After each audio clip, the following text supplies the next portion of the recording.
every one of those items will do the job effectively, but you're not going to get your shot putter to run a marathon. You're not going to get your marathon runner to push 200 pounds. So you've got to pick the product that best serves your needs.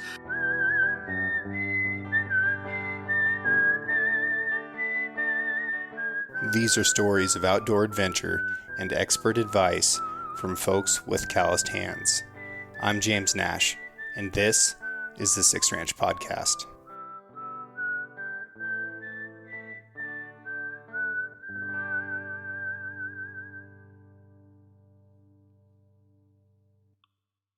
For those of you out there that are truck guys like me, I want to talk to you about one of our newest sponsors, Decked.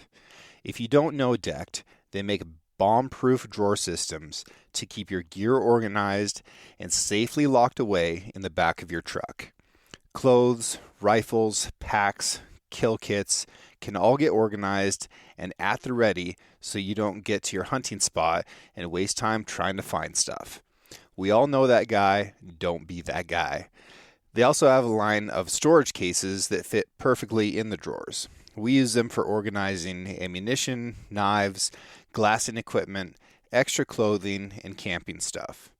You can get a 2-drawer system for all dimensions of full-size truck beds, or a single drawer system that fits mid-size truck beds. And, maybe best of all, they're all made in the USA.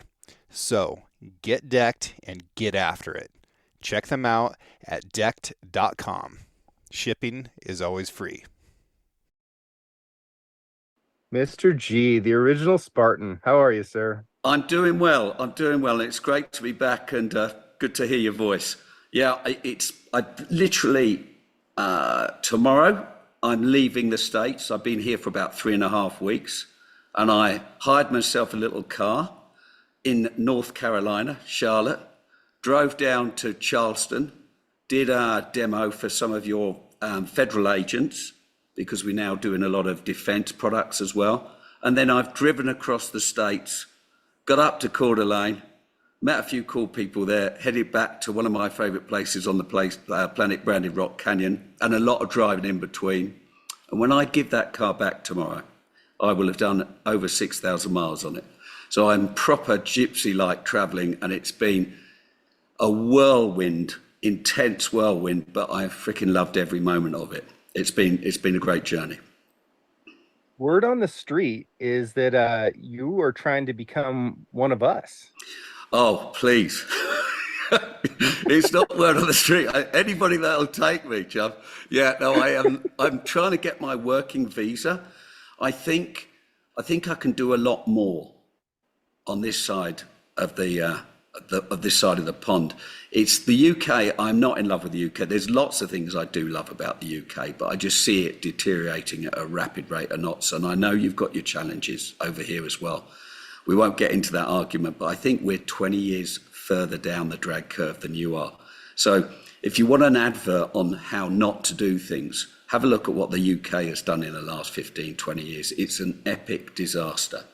You know, we've got a population 50 plus million.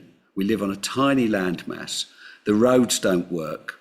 The networks don't work. The telephones, it's just crazy.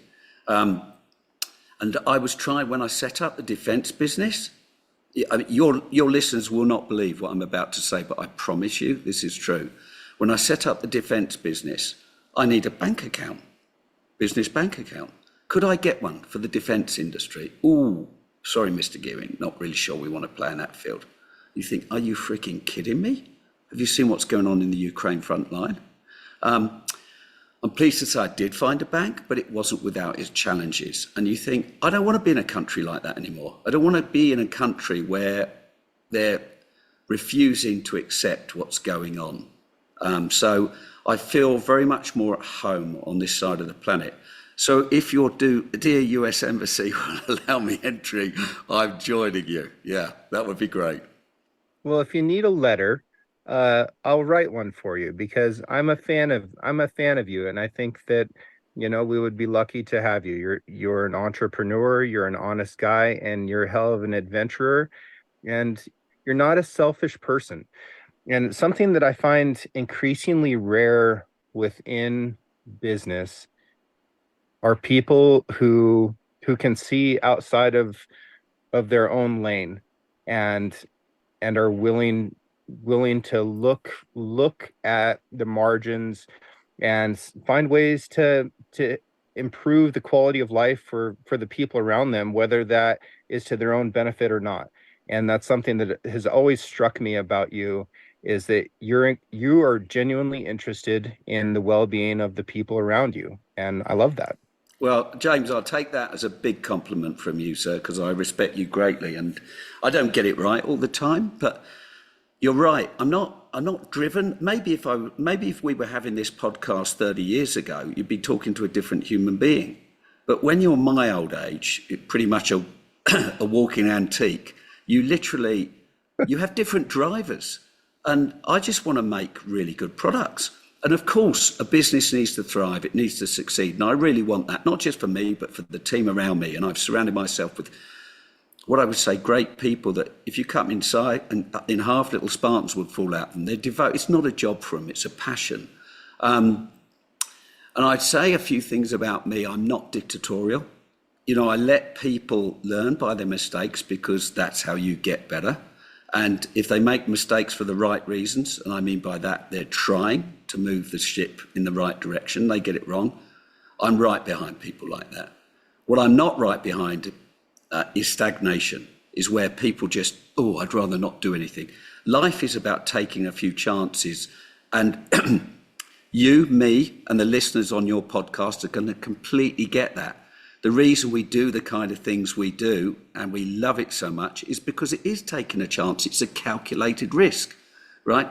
But that's what, for me, life's all about. And up until now, touch wood, the gods have been looking after me. And I've had a few epic close calls and I've had a few disasters, but I've always got back home safe and sound. And I've surrounded myself with great people, and long may that continue.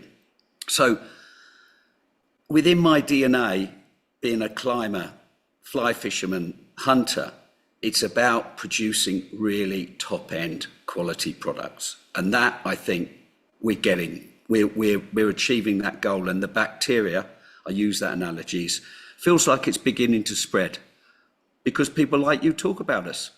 We're not big, we don't have a huge budget, we don't promote well, we're not effective, we don't have that kind of resource, but it certainly feels like we're growing up and going in the right direction. So the business that we're talking about here, folks, is Spartan Precision, right? And you make a wide number of products. But my introduction to you was through the bipod, which is a system that supports a rifle so that you can hold it steady. And then through tripods, and then through a series of advancements since then. What has changed from that time, and that was like 2016 timeframe ish, from the product standpoint, it's changed a lot, right? You've also, I feel like, done a good job of learning and explaining who you are, and you've been out there all over the world using and testing this stuff and listening to people about it. I consider myself an honest person, and often to my own detriment at that. So I'm about to slip into one of those phases right now. It took me a couple years of using your bipod before I figured out how to do it and how to like it. And at this point, I'm disinterested in using another bipod. And I would say that to you at the same time that I would say it to one of your competitors or to one of my clients or to anybody, because it's the absolute truth. I used one the other day on my 50 BMG, which is a 36-pound gun, and I used your smallest bipod on it, kind of just to see if it would break. And I took my buddy out to the range, same range that I took you to Yeah.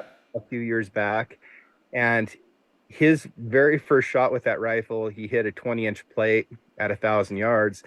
And a lot of people think that the 50 cal is this great long range weapon, and it's really not. It is a powerful gun, but it's not necessarily a precision gun. And that was a really splendid shot that he made. but he did it off of a bipod that weighs 8 ounces. Like, that is incredible. Yeah, yeah, it's crazy. I'm fascinated you say that about getting to come to sort of love the bipod and taking some time to build that relationship with it, because you're not the only one, James. I was on a podcast the other day with Ryan Avery. He was not a fan.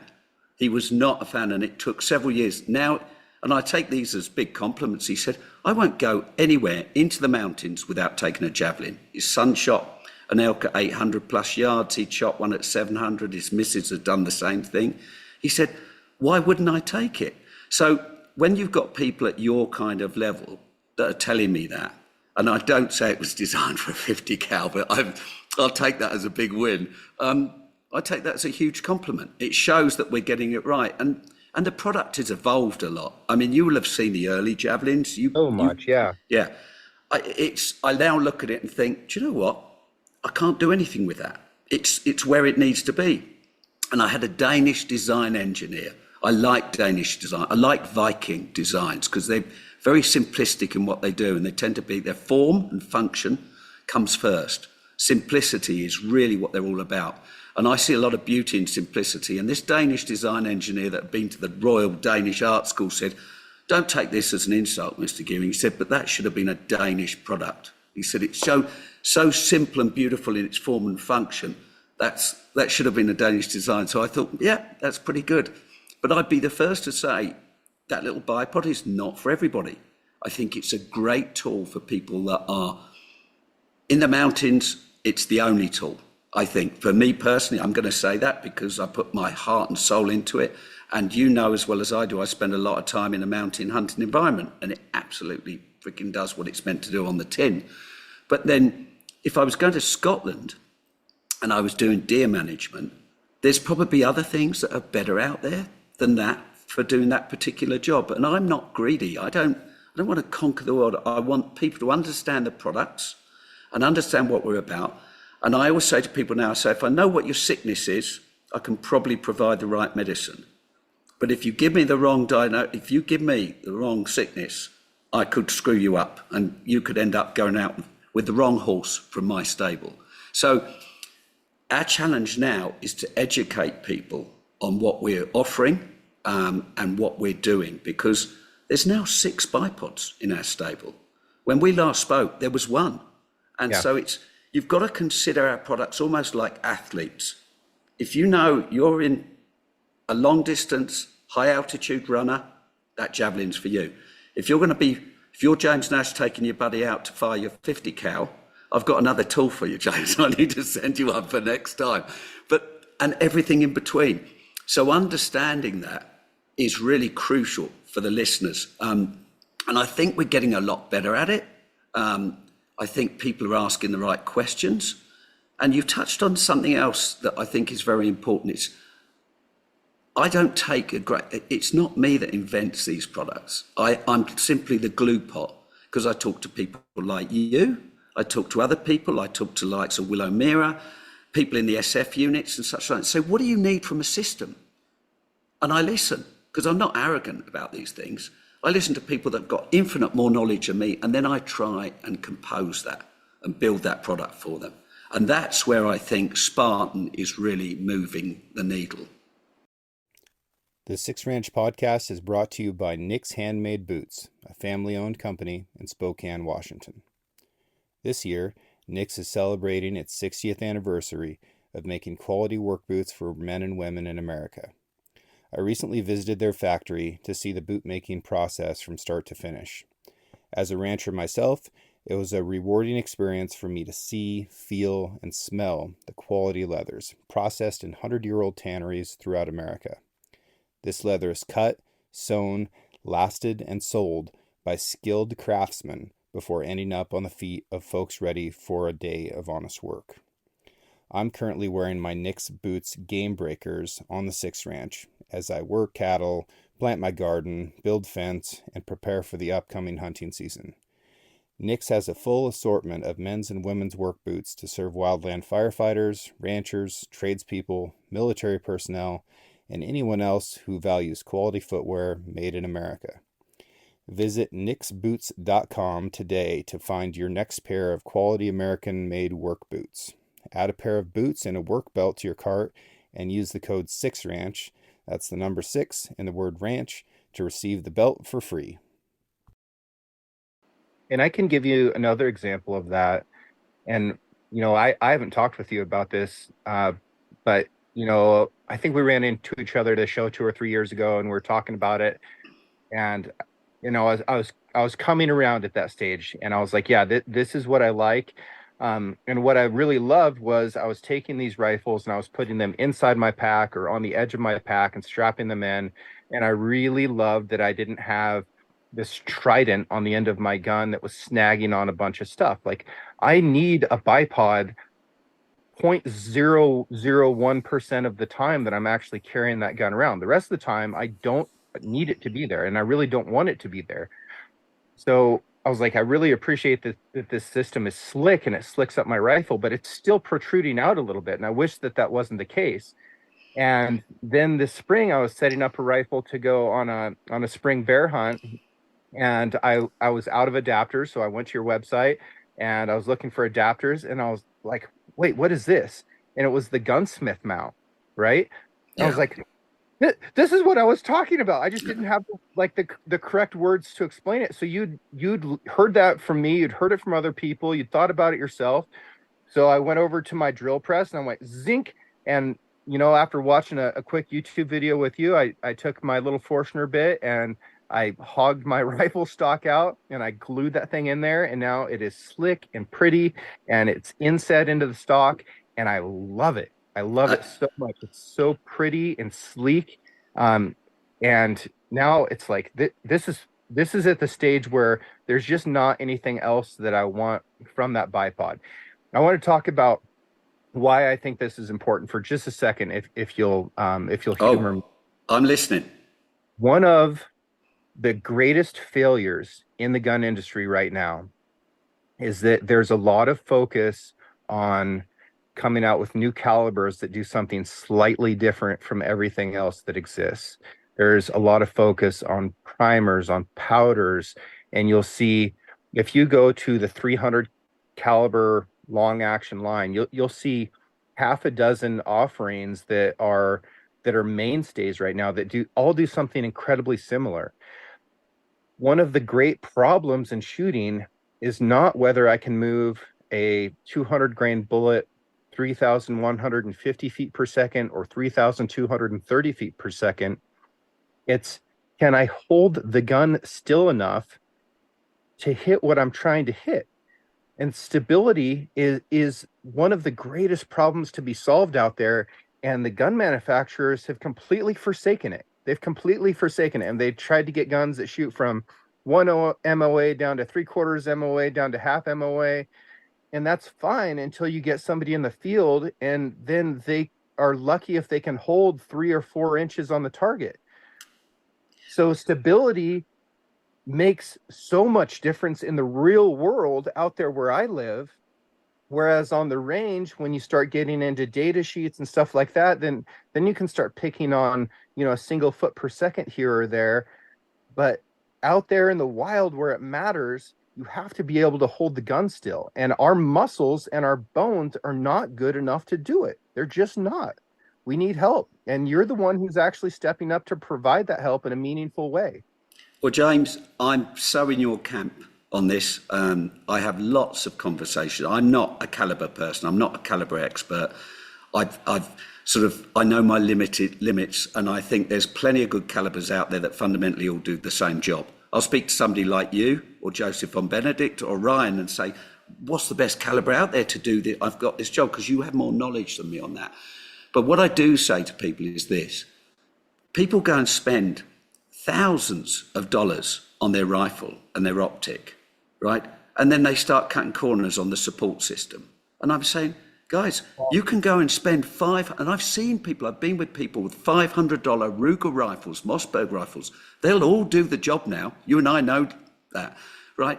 But spend the money where it's important. If you want that dead elk dead, and I strongly imagine you do, or that goat or that sheep or whatever you're after, make sure you do your homework and get yourself a system that's going to take that soft body tissue as much as he's able out of the equation. Yeah. It's so important. And the gunsmith adapter that you referred to and you asked me about, 8 years ago when we started life in Germany, I was told we'd never sell a bipod in Germany. Now pretty much all of the European rifle brands, and it's not a huge market in Europe because we don't have the public land, so we don't have a lot of people hunting compared to the States. I always add that comparison. They're all fitting gunsmith adapters. So if you go to, and I take that as a huge reward, but people are waking up to this system that Spartan is now providing answers. You know, it's not ubiquitous yet, but it's becoming more of an industry standard. And I believe that is starting to happen in the USA now as well. You've got people like Taurus. They've just come out with a hunting rifle that's sub $1,000. Guess what? It's got a gunsmith adapter in. Watch Weatherby. Watch what they're doing. Something very exciting there as well, which I'm hugely excited about. And there's other brands that are offering these systems. So that gunsmith adapter is becoming a fundamental piece of equipment. And it's not just about where I'm getting really excited. And I'm sorry, I'm coming around in a big circle here, James, but you and your listeners will, I think, be interested in this.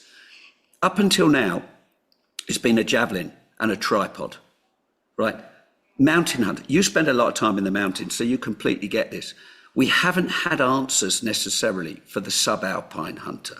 So now, Mr. G and the team, we're coming down that mountain, right? And we are absolutely offering a host of different options that will go into that gunsmith adapter, right? To provide you stability, whether you're going to Africa to hunt, whether you're hunting in Germany, whether you're hunting in the flatland. So you'll see this coming in the next few weeks. We've been working really, really hard on 4 new key products. And I do wish you'd contact me, James, because I'm very honoured that you actually buy stuff off the website and you never ask for anything. But crikey, you test this stuff and you talk about it, you write about it. Do reach out to me because I'd be more than happy to get you stuff in the future. But it shows what a good guy you are. Well, yeah, let me speak to that for a second. I did a podcast recently with a young couple who lives here in Eastern Oregon. It was a great show, and we did it in their house. They love each other. They're hunting together. They're supporting each other. You know, she's got a tough job. He's got a tough job. They didn't have a chair in their house. And those are the people who I have the most love for, right? They are working so hard just to be able to have the opportunity to take time off to go hunting. And, you know, for those folks to spend their money on the stuff that I talk about, I want to make sure that they are getting the absolute most for their dollar, and that what they spend on is not going to break, and that it's going to go as far as possible, and that it's going to get the job done for them, and that it's not going to fail for them. You know, that's who I care about. And if I'm not going to step up and spend my own money that I work extremely hard for on this stuff, then who am I to even talk about it? You know, and you're my friend. Like, I want to support you. I want your business to succeed. And, you know, the reality of what makes businesses work is people buying the stuff. So that's who and what I want to be to you, and that's how I want to be honest with the people that I'm around as well. Well, I'm privileged. I feel really privileged that you do that, and it means a lot to me. It's a huge amount, because you know you only need to pick the phone up, but you choose not to, and you buy that stuff. And when we did our first podcast together, you had everything Spartan. You tried the lot. You knew as much about the products as I did, and that's, you know, we invested time together, and there was development that came from that conversation, and you see it now.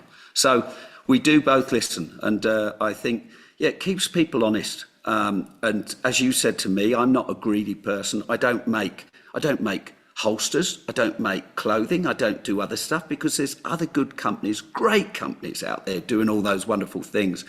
And I get so many people knocking on the door and say, you should get into this. You should get into this. You should do this. And I say, no, I shouldn't. I don't have the time to do the stuff I want to do. And if I get this market right, and that's the key, what you see at the end of the day is the finished product. And I'm the most critical I'm super self-critical about things. If it isn't right, it doesn't get to market. The hideous errors I go through to make the products where they are is I could show you all sorts of products that have never made it to market. You think, oh my God, what was going through Gearing's head? But that's how you get it right, isn't it?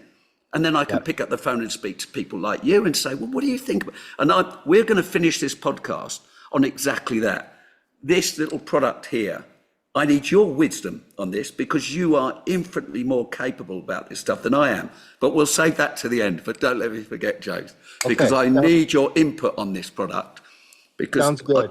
I could be mad. I probably am. So another thing that I need to bring up is you told me, and this is again several years ago, that I needed to start thinking about quad sticks. And I was like, man, that is too much going on for what I'm doing. And I recently got my hands on some, and I was wrong. I was 100% wrong. This is one of the most interesting ways to support a rifle from the standing position that I've ever encountered. And especially at lightweight and quick and stable. And I feel like an idiot that I didn't listen to you sooner. So I want you to talk about quads a little bit. So quads have been out in Europe, I'm going to say between 15 and 20 years, right? Everybody used to use sticks, garden sticks, tripods, make their own systems up. And then these quad sticks started appearing on the market. And like you, I wasn't convinced at the first off. It took me a few years to wake up to that. And then I thought, there's merit in these things. I wouldn't take them to the mountains. I think it's a subalpine tool. It's absolutely, if you're going to Africa, do not go to Africa without a quad stick, and it doesn't have to be ours. But then sorry? I couldn't agree more. Yeah.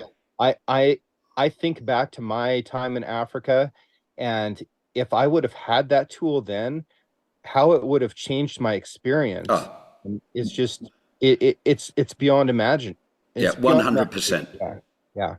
So I've been working on quads for the last 5-6 years, and this gets back to the hideous errors. And I was coming up with these beautifully carbon, beautifully manufactured, really nice products. But did they do any more than the quads out on the market? And I have to be honest with myself. No, they didn't. They were just the same product, just with a bit more finesse.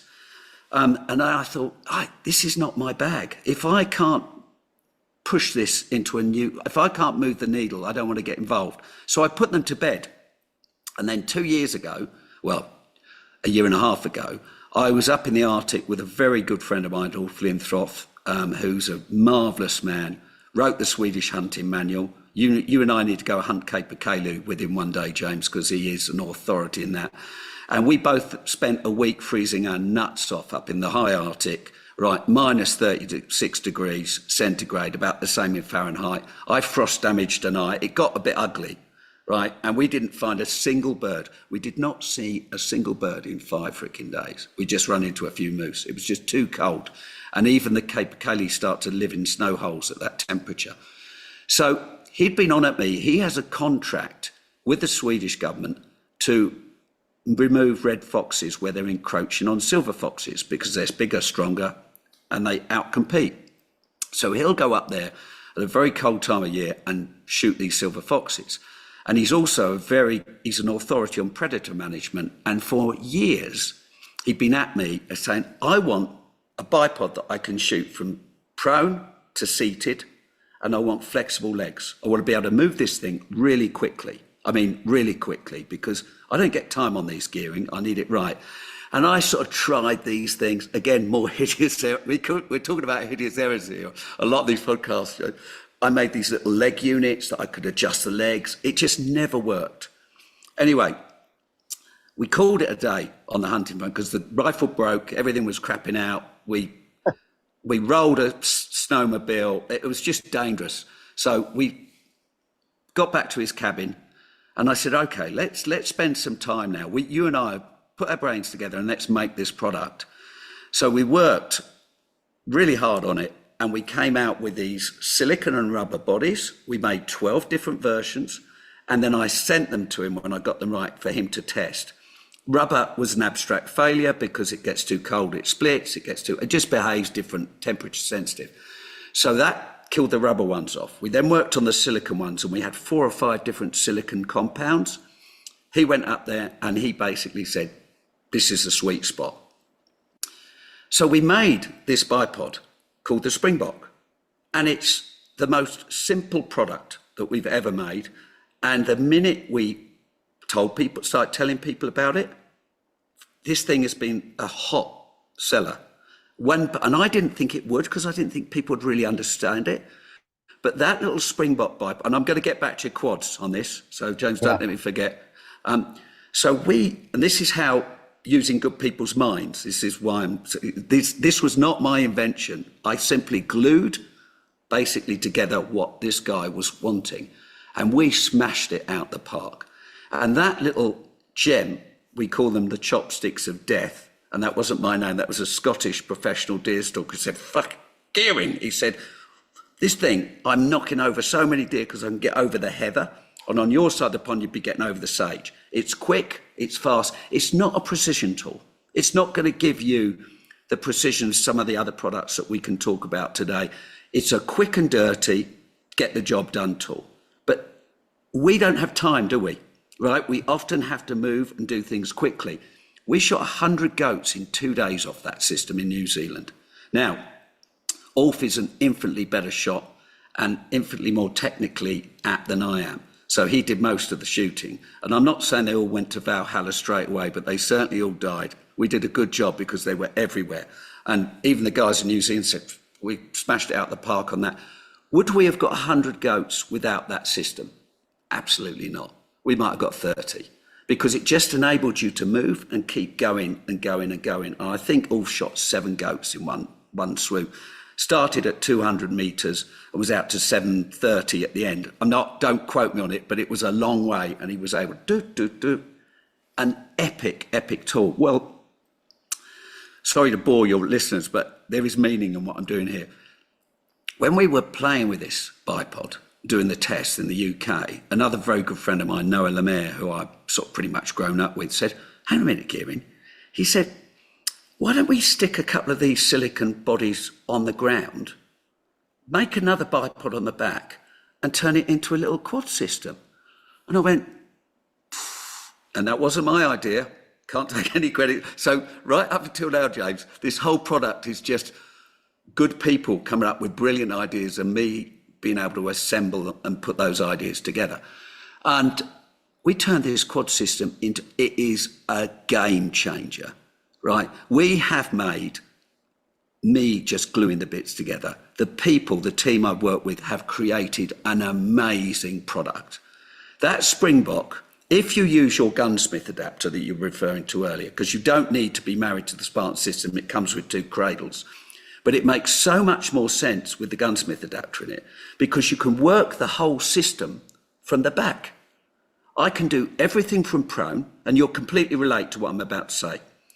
I can do everything from prone, kneeling, standing, just by moving the system. There's no mechanical linkages or movement here. This is all composite bodies moving, and it's almost like it's got its own life to it.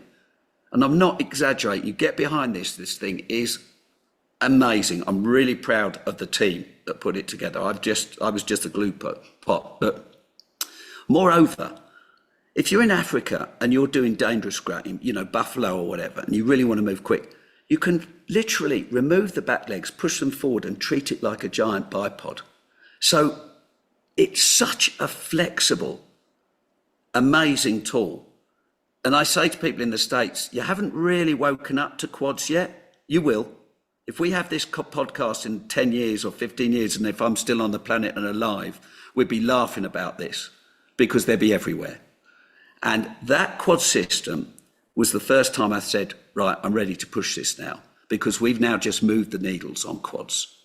Before we'd made these beautiful luxury items, but we weren't doing anything different to all the other quad systems out there. Well, now we are. And the Springbok quad and the Springbok bipod, I think will be hugely successful for us in North America when people learn about them and understand about them. They are just different tools. But somebody like you, somebody like me will completely get it, and you'll understand the application and the time you need it. Will you take it on spring bear hunt? No, you won't. You're going to take something else we're going to talk about, or you're going to use your Javelin bipod. So getting back to the medicine, there's so many different tablets I can now give you, but they all run off that gunsmith adapter. That's the thing. That is the hunting family. So now you've got that hole in the front of your stock. I could give you 6 different items to run off that, and they've all got their place. Every one of those items will do the job effectively, but you're not going to get your shot putter to run a marathon. You're not going to get your marathon runner to push 200 pounds. So you've got to pick the product that best serves your needs. And I bang on about this all the time. I'm absolutely passionate about it. I get people, I still phone them up if I get a chance, and I do it a lot, and they're really pleased to hear from me. And I say, what do you do? Well, I need this, I need that. No, you don't. If you're getting that bit, you don't need to buy that one. It does 90% of what you need. So pick what you need. Yeah, I want your money, but I don't want to take your money because you're just sort of you're filling your wardrobe with clothes you're never going to use, right? Yeah. If that's your application, go and get that. If you're a predator hunter, get the Springbok, right? Don't buy the Javelin, right? You know, you could do with both, and there might be the odd occasion where you go, gearing, I wish you'd not told me that.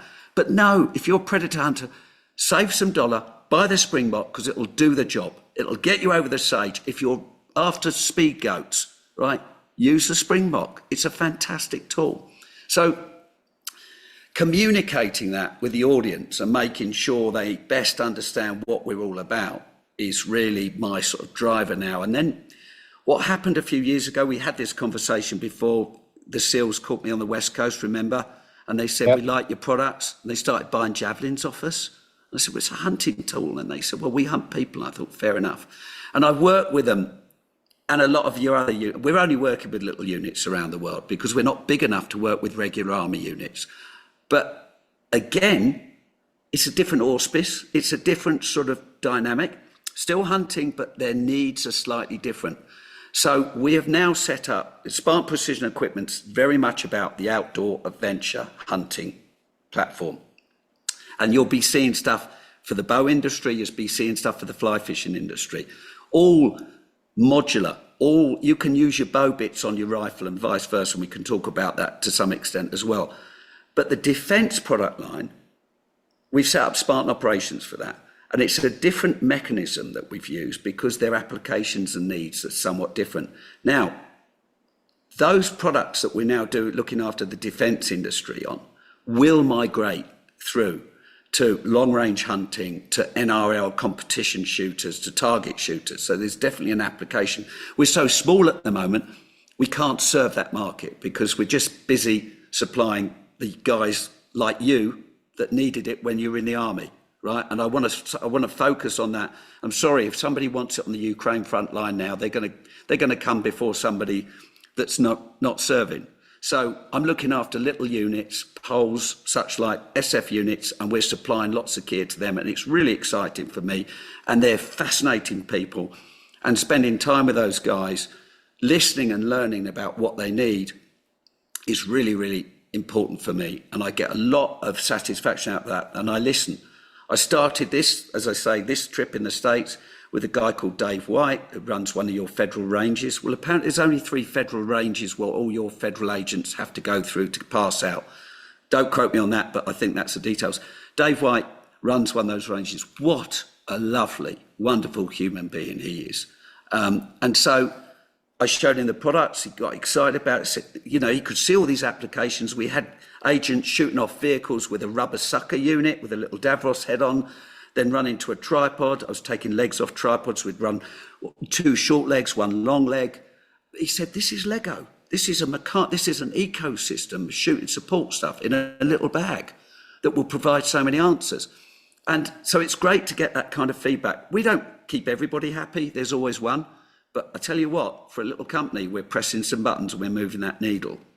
And then last year at SHOT Show, another wonderful human being by the name of Chad Pierce, who works for Barrett. He's their head firearms instructor, came to me and said, I've got this idea, Rob.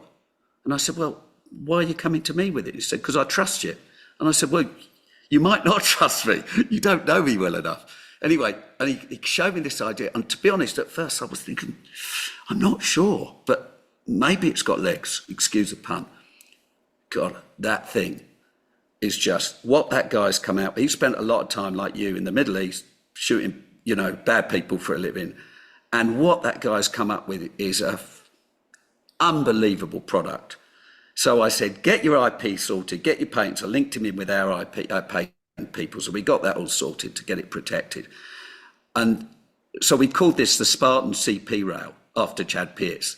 And it will go on pretty much anybody's tripod, and it'll be out I'm hoping by SHOT Show. I'd like to get it out before, because it made, so sorry to harp on like a stupid old man, but I've been shooting a mile today with two guys that have done almost no shooting, and you'll completely get this, James, right?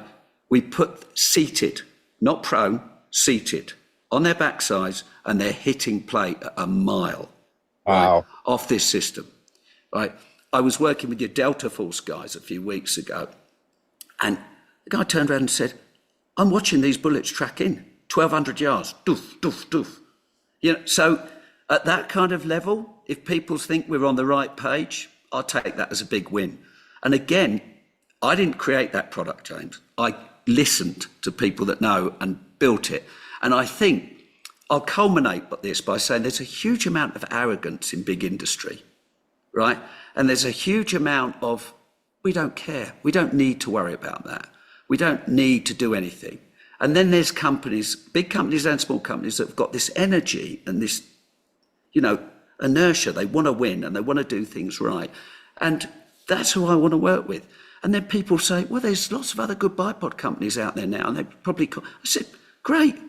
It's getting better. It means more things will die better, right?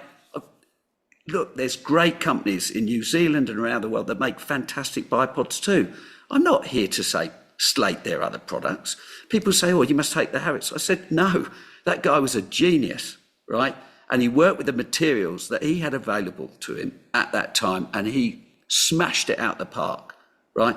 I'd like to be remembered as Mr. Harris in 30, 40, 50 years ago, but it's a great product. Right? And on the range, and and I won't know, it will do a fantastic job. I would say Spartan is more specialist, right? And if you're starting to go down a particular channel, then Spartan has a place for everybody. But you've got to know your game to better understand the products. But yeah, does that make sense? Yeah, totally. And I've got Harris bipods too. I grew up with them. I remember I got my first one when I was 14 years old. I had to save up like crazy to do it. I was guiding backcountry trips at the time, and I'm pretty sure that I still have it, but it's sitting on a shelf. It's not in my range bag, which is where my Spartan Javelin bipods are. But just to get back real quick before we move off of it to the quad sticks, that's what I'm going to be guiding with this year. So I've got these two sides of my life now, right? I've got the one side of my life where I'm shooting and I'm trying to make a good shot so that I can, get my meat for the year. Yeah. Because that is, even though I'm a cattle rancher, what I actually eat is wild game, right? I eat plenty of beef throughout the year, but what my freezer is full of is wild game meat. And I want to, shoot the right animal that's going to give me the best yield and the best quality, and I want it to die as quickly as possible because I love that animal and I care about its life, and I don't want it to have a moment of suffering that's been caused by me that is in addition to what's necessary for me to end that animal's life and turn it into meat.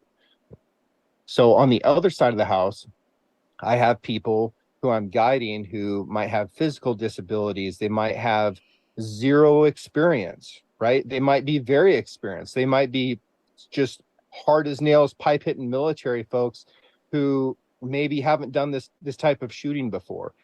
So I need to have my guide kit be a system that can make sure that all of those people can make that shot and have the same result that I'm trying to achieve for myself.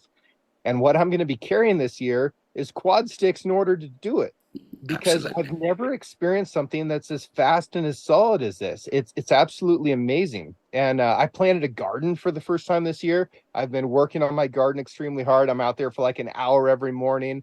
And when I see starlings, European starlings show up, it's like, no, not happening. Yeah, And yeah, I am head shooting starlings with a 22 every time that I try to do it at 82 yards. And I'm doing it fast. I'm doing it off quad sticks. And it's just blowing my mind that this is capable. So for everybody listening that's like, what are these guys even talking about? Just you're just gonna have to look it up, and believe me when I say this is the most stable that you can be on your feet in a hunting situation. It just is. You've got to trust me on this.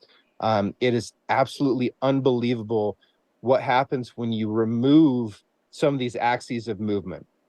When you remove those and all that gun can do is rock forward and back, and then you set your feet right and it doesn't do that anymore. It's like this is like prone, but I'm on my feet, and it yeah, didn't take very long to get here. This is amazing. I'm saving like 5 seconds on setup, right? yeah. Which could be the difference, and it Those are often will be critical the difference. seconds. Yeah, yeah, yeah. Yeah. No, Okay. you and me both big fans, and they've got their place, and they will definitely help a lot of people. And as I said earlier on, you didn't see them in Europe 20 years ago, 15 years ago, they started coming in. Now everybody subalpine is using quads. Yep. You don't, all the professional hunters, we don't have a lot of hunters in the UK, but a lot of them are professional hunters, so they do a lot of deer management. Nearly all of them will use quads now. Yeah. Yeah. Yeah, it's coming. It's going to happen, and we're talking So about it on this podcast, James. yeah. It's going to Yeah. happen. Good. What else is new in your world? Well, I'm. I've made a new. I'll talk you through a few of the new defence products that will migrate and filter through to the tactical shooters and such like. Here's a little baby that I'm really proud of. So this was developed for the the military guys, because you store the legs backwards. If you're doing room entries or jumping out of helicopters, you don't want things pointing forwards, getting stuck on it. And basically, this little bipod is like, I said it on an Instagram thing recently, I said it's like an Atlas or a Harris has mated with a Javelin and produced a beautiful baby. Yeah. It's not as light as the Javelin. Would I use this in preference to a Javelin for mountain hunting? No, I wouldn't. Will we offer this option for a hunting rifle with an adapter? No. You're going to have an M-lock or Picatinny. But that little adapter that I'm putting on there, basically, it physically locks in. It's that quick. It's not as quick as the Magna switch system, but it's still pretty fast. But you can deploy the legs quick from the back, and then you've got 45 degrees from the front. It shares a lot of DNA with the Javelin. You'll look at these legs, they're Javelin bipod legs. So it's the same family. So all of the modules, and I refer to them not as tripods or as bipods now, they're modules. They've all got the same thread. So I can put the heavy duty legs on this. It's a cool little product. This is called the Vida bipod, right? Okay. And it's going to launch in the next few weeks in the civil. It might already be out next week, because I don't know, but that's what we've been working with the defence guys for. It's SIG, Daniel Defence, those kind of rifles, chassis rifles, MDTs, then this has a place for sure. And it's a cool little tool. What I'm really excited to show you, because you'll completely get this, is this little fella. So that little guy weighs What I'm about... looking at here for folks, because folks can't see this right now, what Yeah. I'm looking at looks like a Javelin bipod, but it's a tripod. It's a tripod, right? A mini little tripod that weighs just over a pound, right? And basically, I'm going to show you something else, right? That is its big brother. Yeah. So this tripod, we were asked by a European sniper unit to design a tripod, because we didn't have anything for 50 cal, although you shot your Javelin off it. We turned up and we were completely outgunned. And the driver was, we want a tripod designed for shooting off, first and foremost, as opposed to a camera tripod modified. And they said, this tripod will carry a 22 kilo rifle with all the bits and pieces. It's a 50 cal and it's got to last 5,000 shots. After 5,000 rounds, we'll consider it's done its life. Well, the guys are now up to 17,000 rounds on that first tripod. And I thought, So Coffin Rob and I, over a bottle of Bordeaux, right, in a restaurant, sat and drew this up. And we said, well, what do we want?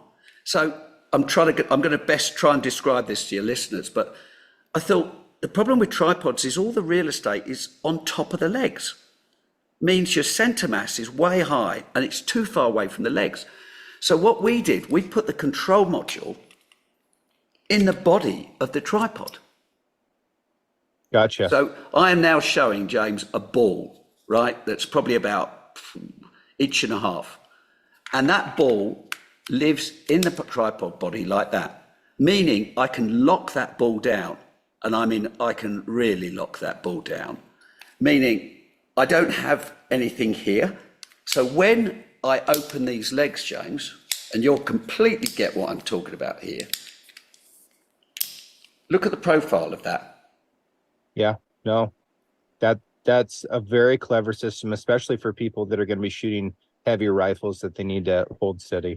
So I'm thinking exactly the same to you. Very clever system for people shooting heavy rifles and need to hold steady. I was so blown away with this product. I thought, I want that. Yeah. But I'm not going to be carrying, a big heavy duty tripod that will take over 200 pounds, by the way, not 30, 40 or 50. I don't want to carry that into the field. So, but I do need the product. So I made the little brother. So this is exactly the same. And what I'm showing James now is a tiny version, tiny little module, pops in, right? And now, look at this.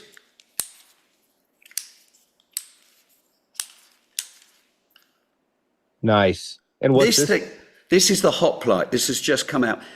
It is a incredible little product.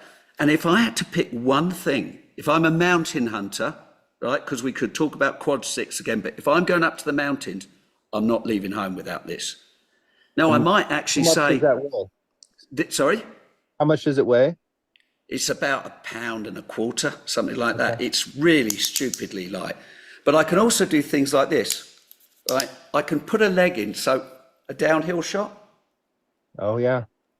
There's so much you can do with this little guy. And obviously, with our optics adapter, I can run all my spotting scope on it as well, and I get a lot of control. Even though that ball is tiny, it's a huge amount of control it gives me. And I can unscrew these legs and put the trekking pole legs in. So if I want a full-blown tripod, I can run my trekking poles in this system as well.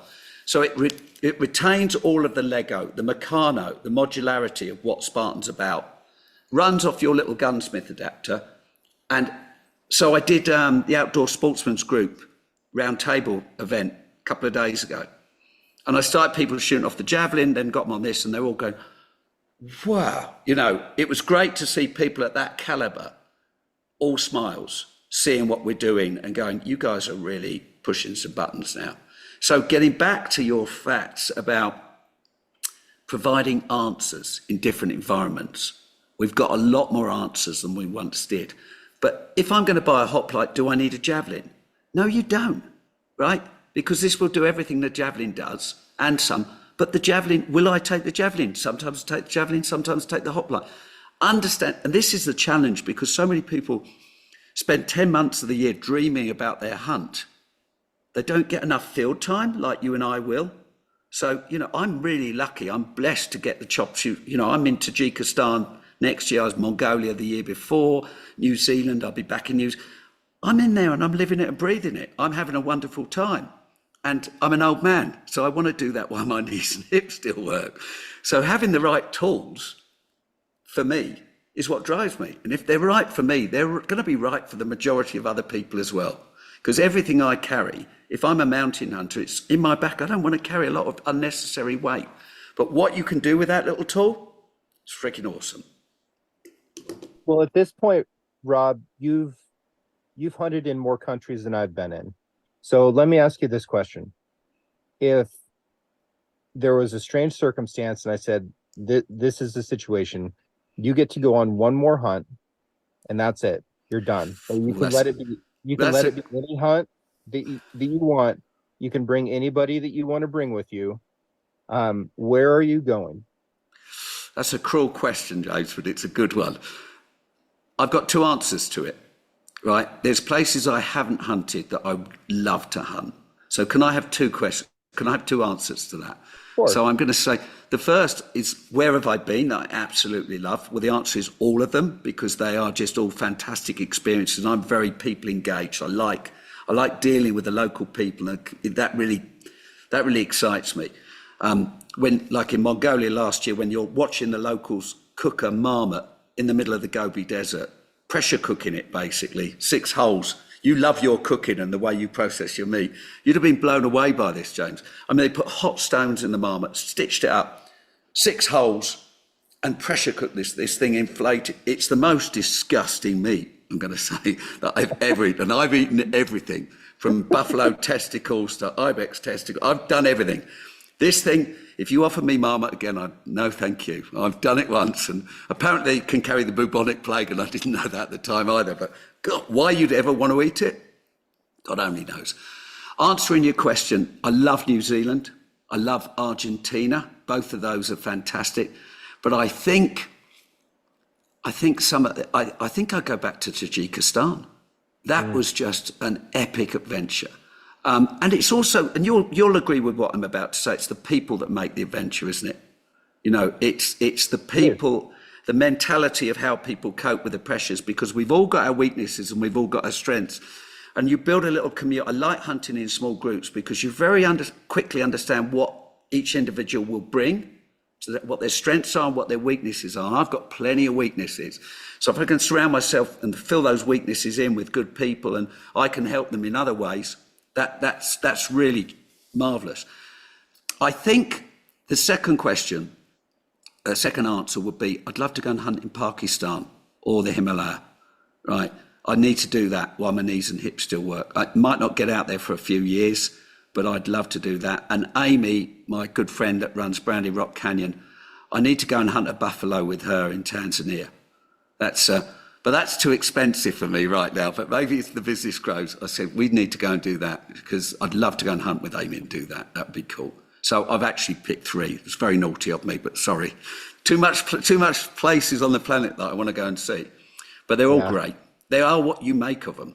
And I think the word of advice I'd give to people that are thinking about going to places like Asia and hunting, and I was having this conversation with Amy yesterday, it's all about patience. Take your mind out, stick it in a box, right? Because everything's going to slow down. There's going to be ugly situations. There always is. There's going to be horrible little events, but the good bits will outweigh the bad bits in most cases. But you've got to ride the waves. You've got to be mentally prepared to do that. And I'm taking 2 Americans to Tajikistan next year. Brett, who runs Taurus, because we want to run that rifle down there, and I'm really excited about that. And also Brian Aitken, that's done this We Are Topple thing. And I'm a big fan of what he's doing, because he's actually set up a marketing arm that isn't policed like Google and Instagram and all these other things. He's actually saying, no, if somebody wants to promote a rifle or cigars or whatever they want to do, they should be able to do it. And I'm really, as an old man, I get very frustrated with these restrictions that are forced upon us, that are taking away our freedoms and rights. Who are these people that think that they can decide, Mr. Gearing shouldn't be hunting elk, or, we shouldn't be doing that, or we shouldn't be managing? Understand the whole story before you start judging. Really understand the story. Read a bit, read into things before you actually form a conclusion. I made this mistake the other day. I read about, I think it might be Oregon actually, you'll know more about it than me. They given a ticket to shoot 500 owls. Don't quote me on it, but I thought, why would anybody want to shoot an owl? And my missus, Magley, my partner, she's got a little owl, so I'm quite partial to owls. And I thought, why would anybody want? And then I dug a bit deeper, and actually, it's an owl that's moving into a new area, and it's decimating the local owls because it's bigger and stronger. So I thought, right, okay, now I understand. So I even have to check myself sometimes, because I think, anyway, read. You really do your homework, and that's why I like you don't enter into a debate without doing your homework. And I'm not as detailed as you about things, so I can form sometimes brash opinions, but I like detailed people, because I'm probably not one. I'm detailed nerdy about products, but I'm not a detailed nerdy person, and I'm probably a bit of a misfit like that. But anyway, I have I have a fun journey and I get to do all these great adventures with these wonderful people. Don't ever feel sorry for me, James. It's a good journey. One of the questions that I ask myself sometimes is what would have to be true for me to believe the opposite of what I do now? And I think it's important to think about things in their opposites sometimes. And it can be a huge challenge because not everything is binary. But if you can consider that, and you can even understand, like, what is the opposite of what I believe now, like, you're already ahead. You already understand your own position better. And then if you think, well, what would have to be true for me to believe the opposite? And then, is that thing true? Yes or no? Then you can really solidify your position, and you'll have considered it from a brand new perspective that makes you that much more articulate and intelligent when you do go to talk about it. And then you have to be willing to be wrong, and understand that being wrong and realizing it is an uncomfortable feeling, but the far side of that is a really great place to be. And you learn from it, don't you? We Yep. all learn from it. If you come in and accept it, I learned that from my missus, because I was probably a little bit too headstrong in younger years, and she used to say to me, Gearing, she said, they're not in your head, and you're not in theirs. Right? Try and get into other people's heads and look at it from their perspective, because then you can construct an argument so much better. So I don't say I do it well, but I try and put myself in other people's heads now and think, what's driving them to make them consider that? And like you, yeah, I've learned a lot from that, actually. Yeah. And I think it's made me, I'm not brilliant, but it's made me a better person. It's made me a more tolerant person. I'm not tolerant. And there's a lot of things that do trigger me. It's normally politics and politicians and extremism. Don't care whether you're extreme left or right or whatever, just I don't like it, right? Because 90% of the population just want to live well. They don't want to tread on people's toes, and they want to do the right things. And then we get fed all this crap, right? And people believe it. And you think, and I believe stuff sometimes. I look at it and think, and my son will say, well, Dad, don't believe that. It's just rubbish. And I said, well, why would somebody go to that effort to post that? He said, because that's how some people are wired. I just can't understand why anybody would. It's like dropping crap out your car. Why do people get a Mackie D's or a coffee and then chuck their cups out the car and leave it for somebody else to pick up? And it's not so bad in the States. It's certainly not like that in mainland Europe. But in the UK now, I live in a nice part of the UK, but even now you just see all this. Why are people wired like that? Why can't they just take the stuff home? Just triggers me. So it's a stupid little thing, and it's completely off track of our podcast. It's just something that just bugs me. Well, we all have those, and we need to do our best. We need to hold other people to a standard and try to be as understanding as possible. Okay, I need to put a bow on this. So if people are interested in not missing, and whether that is in a defense scenario or on the range, or when they're going out to go on a hunt, whether it's locally or abroad, and whether it's something that they're going to do every year or once in a lifetime, and they're interested in not missing, and that they would like to not miss because their rifle is steady, where can they go to find the support systems that you are making? Well, there's a lot of good stores that are now stocking Spartan, and there's going to be more. So we've contracted a company called Blackstone Marketing. It's 29 guys, and their driver is to get our products into bricks and mortar stores, because I'm a big fan in people coming to pick up, touch and feel before they buy. Makes so much sense. And I'm a big fan in people that know about the product, understand it, being able to explain and better talk, because best will in the world, we're a small little army. We can't do everything. So Blackstone Marketing are going to be getting into bricks and mortar stores. A guy north of you, very nice guy, I think probably a mutual, Jason Harris, G4 Archery. He's using a lot of our stuff, and more G4 Archery-like stores. Another one, Black Ovis. They stock it. There's a company called Happy Antelope on Amazon that sell it, but again, you can't pick it up and touch it. So I'd rather you go and play with it before you buy. But he's very good, and he has all the gear. Amy at Branded Rock Canyon stock it, but there's more and more, and that's very exciting. And now we've set up US fulfillment, So you can buy it off our website as well, and it's going to get shipped to you from the US, which is great because that's a game changer, and you're not exposed to all, the shipping costs that you would have once been exposed to. But I'd still encourage you to go and support your local stores, because if we don't support the local stores, right, they won't be around in 20 years' time. So yeah, you can buy it from me and I'll make a bit more money. But think about your local store and think about what that provides, and go on. And if they don't stock the Spartan equipment, ask them to. If it's a good shop, I want to get our stuff in good stores. We're not in the big mega stores, and will we ever be? I'd like to think maybe with the Springbok family, we could definitely be there. That could be a sweet spot. But a lot of these products are complex and difficult to understand, and you need knowledge to be able to explain what they do. Well, be careful with some of the big box stores, because what happens a lot of times is they'll bring a product in like yours and they'll basically use it as a test. Yeah. And if it sells well, then they'll knock it off and then sell it on their own label. And we don't want that to happen. But I agree. If you can find it locally, find it locally. If you can't, find it off the internet. And that's that. So, Rob, thank you very much for your time. I'm sorry that we didn't get more time to speak at the shows last year. I'm going to do a better job of that this year, and I hope that you have a great end of your large journey here in America, and look forward to seeing you in person hopefully this winter. Okay, thank you, sir. I really loved it. Thank you. I just want to take a second and thank everyone who's written a review, who has sent mail, who's sent emails, who's sent messages. Your support is incredible. And I also love running into you at trade shows and events and just out on the hillside when we're hunting. I think that that's fantastic. I hope you guys keep adventuring as hard and as often as you can. Art for the Six Ranch podcast was created by John Javelin and was digitized by Celia Harlander. Original music was written and performed by Justin Hay, and the Six Ranch podcast is now produced by Six Ranch Media.